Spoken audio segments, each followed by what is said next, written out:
नमस्कार. पुन्हा एकदा आपले सर्वांचे स्वागत आहे. फरवरीच्या वेतनासोबत वाढीव घरभाडे भत्ता आणि थकबाकी अदा करण्याचे निर्देश. तर या संदर्भात परिपत्रक निर्गमित. घरभाडे भत्ता अदा करण्याबाबत राज्य सरकारच्या शिक्षण संचालनालयामार्फत 25/2/2026 रोजी एक अत्यंत महत्त्वपूर्ण शासन परिपत्रक निर्गमित करण्यात आलेलं आहे.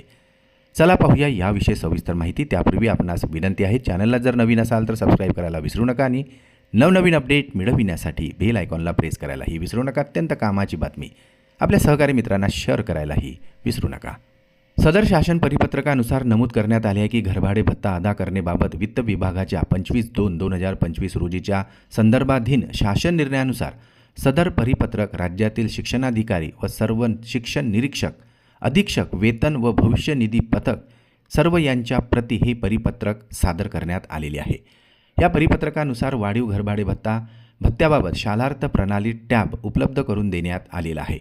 राज्यातील मान्यताप्राप्त पूर्णतः अनुदानित व अंशतः अनुदानित शाळा, तुकड्या, कनिष्ठ महाविद्यालय, सैनिकी शाळेमधील कार्यरत कर्मचारी यांचे वाढीव घरभाडे भत्ता देयके व नियमानुसार देय घरभाडे भत्ता थकबाकी फरवरी 2026च्या वेतनासोबत अदा करण्याचे निर्देश नुकतेच देण्यात आलेले आहे.